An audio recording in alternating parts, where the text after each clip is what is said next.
ദൈവനാമത്തിന് മഹത്വമുണ്ടാകട്ടെ.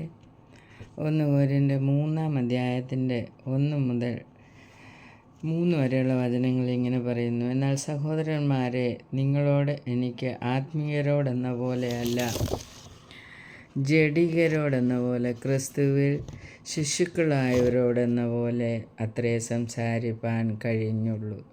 ഭക്ഷണമല്ല, പാലത്രേ ഞാൻ നിങ്ങൾക്ക് തന്നത്. ഭക്ഷിപ്പാൻ നിങ്ങൾക്ക് കഴിവില്ലായിരുന്നു. ഇപ്പോഴും കഴിവായിട്ടില്ല. ഇന്നും നിങ്ങൾ ജഡികന്മാരല്ലോ. നിങ്ങളുടെ ഇടയിൽ ഈർഷ്യയും പിണക്കവും ഇരിക്കെ നിങ്ങൾ ജഡികന്മാരും ശേഷം മനുഷ്യരെ പോലെ നടക്കുന്നവരുമല്ലോ. ഒരുത്തൻ ഞാൻ പൗലോസിൻ്റെ പക്ഷക്കാരനെന്നും മറ്റൊരുത്തൻ ഞാൻ അപ്പൊല്ലോസിൻ്റെ പക്ഷക്കാരനെന്നും പറയുമ്പോൾ നിങ്ങൾ സാധാരണ മനുഷ്യരെ അല്ലയോ? നാം നമ്മെക്കുറിച്ചൊന്ന് ചിന്തിച്ച് നോക്കിക്കേ. നാം സാധാരണ മനുഷ്യനായിട്ട് ജീവിക്കുന്ന ഒരു വ്യക്തിയാണോ, ജഡീയനാണോ എന്നുള്ളതാണ് നാം മനസ്സിലാക്കേണ്ടത്. നാം വലിയ ആത്മീയരാണെന്ന് നമുക്ക് തോന്നുമ്പോൾ നമ്മളിലുള്ള ചില സ്വഭാവങ്ങൾ നമ്മളെ ജഡീകരാണെന്ന് നാം അറിയാതെ തന്നെ നാം ജഡീകരായി മാറുന്ന ഒരവസ്ഥയാണ്.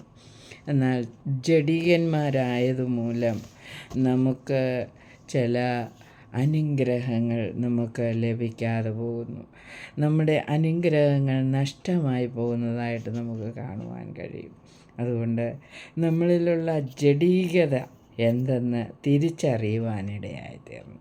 ഗർവം, അഹങ്കാരം, ഈർഷ്യ, പിണക്കം ഇതൊക്കെയും നമ്മുടെ ജീവിതത്തിലുണ്ടെങ്കിൽ നാം സാധാരണ മനുഷ്യനാണ്, ആത്മീയനല്ല എന്ന് ദൈവം നമ്മെ പഠിപ്പിക്കുകയാണ്.